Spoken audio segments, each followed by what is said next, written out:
গাজা একটা নাম, একটা যুদ্ধক্ষেত্র, একটা উন্মুক্ত কারাগার, যেখানে লাশ পড়ে প্রতিদিন, যেখানে প্রতিদিন স্বপ্ন গুড়িয়ে যায়। কিন্তু এবার কি হতে চলছে? গাজা শহরকে নিয়ে নতুন এক ষড়যন্ত্র শুরু করেছে আমেরিকা। ইসরায়েলের সঙ্গে কি তাদের কোনো গোপন চুক্তি হয়েছে? বিশ্ব মিডিয়া চুপ, কিন্তু ভিতরে ভিতরে চলছে এক ভয়ঙ্কর পরিকল্পনা। আসুন জেনে নেই সেই গোপন ষড়যন্ত্রের আসল সত্য।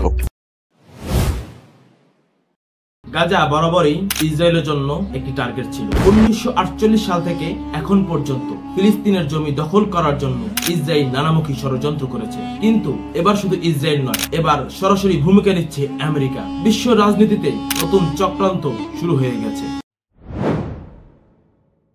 সম্প্রতি মার্কিন প্রশাসনের এক গোপন পরিকল্পনার তথ্য ফাঁস হয়েছে। পরিকল্পনার তথ্য অনুযায়ী গাজাকে ডিমিলিটারাইজড জোন হিসাবে ঘোষণা করা হতে পারে। এর অর্থ কি? এর মানে হলো গাজায় প্রতিরোধ জনগোষ্ঠীর অস্ত্র ধারণ নিষিদ্ধ করা হবে। এর দ্বারা ইসরায়েল ও আমেরিকার নিয়ন্ত্রণ আরো শক্তিশালী হবে। কিন্তু প্রশ্ন হলো, এটা কি আসলেই শান্তি প্রতিষ্ঠা, নাকি এটি নতুন ধরনের কূটনৈতিক কৌশল?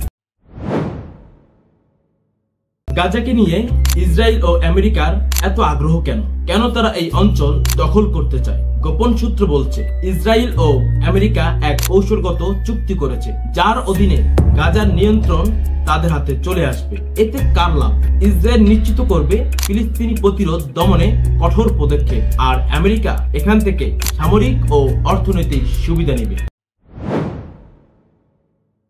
এই পরিকল্পনার মূল ভুক্তভোগী হবে সাধারণ ফিলিস্তিনিরা। তাদের ভবিষ্যৎ কি? যদি এই পরিকল্পনা বাস্তবায়ন করা হয়, তাহলে গাজায় কি ফিলিস্তিনিদের স্বাধীন অস্তিত্ব থাকবে, নাকি তারা ধীরে ধীরে বসতহীন হয়ে যাবে? বিশ্ব কি চুপ থাকবে, নাকি নতুন প্রতিরোধ শুরু হবে? গাজা কি এবার সত্যিই ইসরায়েল ও আমেরিকার চক্রান্তের শিকার হতে যাচ্ছে? যদি এই পরিকল্পনা সফল হয়, তাহলে বিশ্ব রাজনীতিতে এর কি পরিবর্তন আসবে?